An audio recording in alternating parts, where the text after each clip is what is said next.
It is unlikely Victorians will be able to move out of coronavirus lockdowns as fast as hoped, but Premier Daniel Andrews said small steps to ease restrictions will still be taken next Sunday.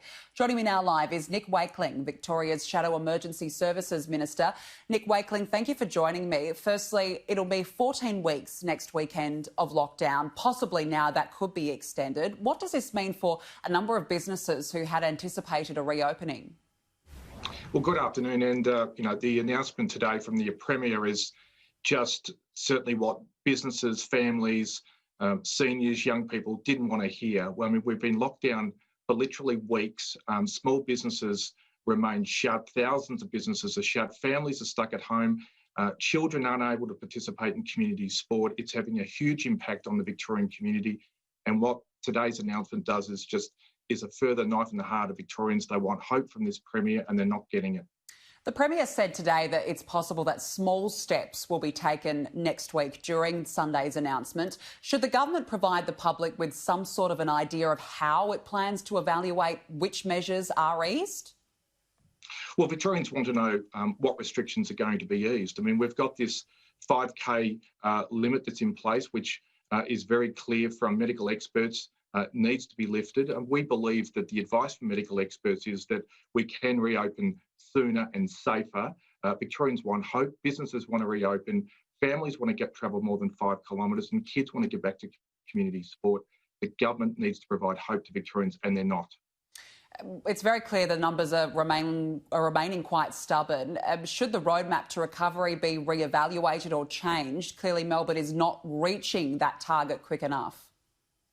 Well, it's clear that, the arbitrary figure that the government put in place is not going to be reached under the current roadmap. Whereas you look at what's happened in New South Wales, where, people in New South Wales, other states are going about a relatively normal life.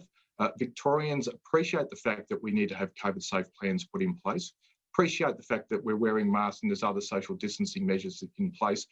But for heaven's sake, children are in playgrounds but can't participate in community sport. I mean, the government needs to ease the restrictions, particularly here on World Mental Health Day.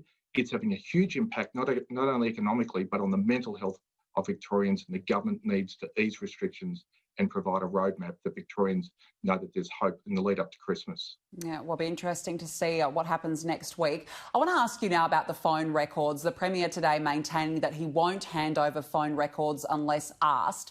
The hotel quarantine inquiry's report is due soon, so that could now be unlikely. Should Daniel Andrews willingly release his outbound data, that could help potentially solve this mystery of that missing 6 minutes? Well, absolutely. I mean, the Premier says he wants the answers to what happened with hotel quarantine. We now know there is very clear evidence of the involvement of someone in his office or in his department that was part of this critical decision. This information, the records, the phone records, text messages, other communication devices such as WhatsApp, all of that needs to be made available. If the Premier's not willing to do it, what it does is sends a very clear message to Victorians. He has something to hide. He does not actually want to get to the bottom of exactly who was responsible, particularly if it was in his own office. Victorians deserve an answer, and they deserve the Premier to come out now and to tell Victorians he will hand over whatever records are available to ensure we get to the bottom of this. Telstra has also denied that Victoria Police requested the phone records of former Police Chief Graham Ashton. Are you concerned that they have not asked for them? Well, I'm very concerned that the Premier is not doing everything in his capacity to ensure that Victorians find out exactly what happened with hotel quarantining. Let's not forget, the outbreak of hotel quarantining has tragically led to the deaths of over 700 people. It's forced a stage 4 lockdown on all Victorians. What we're seeing around the nation with the impact on Victoria is squarely because of the actions of this government and its failures in hotel quarantining.